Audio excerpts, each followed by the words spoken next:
we bring in James Freeman, Wall Street Journal editorial page assistant editor and Fox News contributor. He will be co-hosting The Bottom Line on Fox Business this evening at 6 o'clock Eastern. James, always good to have you with us.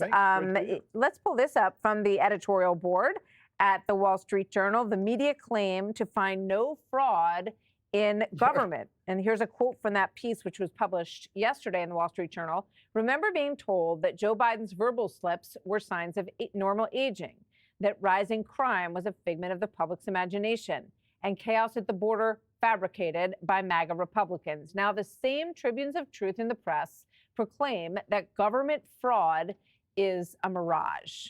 Welcome, James. Thanks. Great to be here. Your thoughts on this process? Yeah, so that's a great piece by my colleague Alicia Finley. I urge everybody to read it online. And it's kind of a strange situation where you have the Democrats on the House Oversight Committee acknowledge that government fraud is more than $200 billion a year.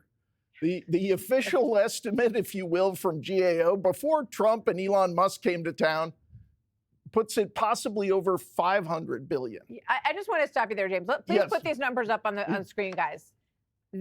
I keep going back to this full screen day after day. Okay, let's look at the full screen that shows the number that James just mentioned. Okay, the federal government could be losing between $233 billion and $521 billion annually to fraud, and that's a government accounting organization in our U.S. federal government that finds those numbers. That's right, and that came out last year. This is before Elon and his crew, whatever they can find. So similarly, IRS, they've been talking about the problem of fraud. They have thousands of investigations every year. So this is not a new concept. It's really not debatable that we have a massive problem with fraud in this country, specifically with federal programs.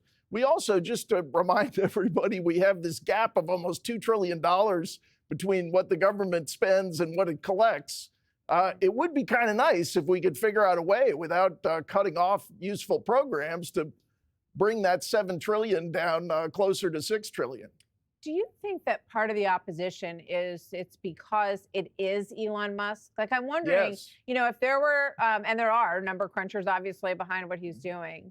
But if they came forward and said, look at this, we found your tax dollars, they're being misspent. We're going to eliminate this and this. And, it's going to be great because your tax dollars aren't going to get wasted, that people would have a better response, more sane response?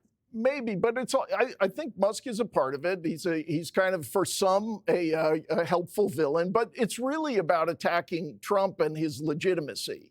This is kind of a theme whenever Donald Trump comes to town after getting elected president. There is an effort among his opponents to cast the whole project as illegitimate.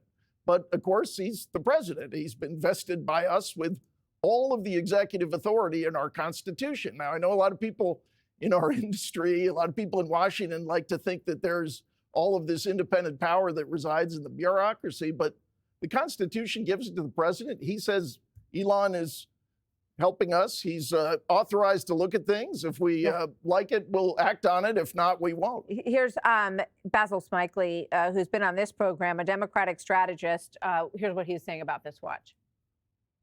I love what Jasmine Crockett's been saying. She said that the one immigrant that is actually taking people's jobs is Elon Musk.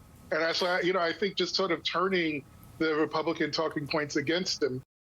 What do you think about these mass layoff letters, people getting notified, like, you're on the probationary list anyway, you're not a fully vested employee of this agency, and goodbye? Well, we have a problem. Obviously, there are too many federal employees. Obviously, the government is spending way too much. I mean, the idea that in peacetime with low unemployment, we're running this nearly $2 trillion deficits now is almost a habit. It's insane. This is emergency spending. So I think this has to happen. Yeah. And it's happening lawfully with our president saying. They uncovered the $59 million racket of luxury hotel rooms in New York City that were being paid that much to house migrants. It's a stunning number. But they're only paying $377 a night. Yeah. So where's the rest of it going, James?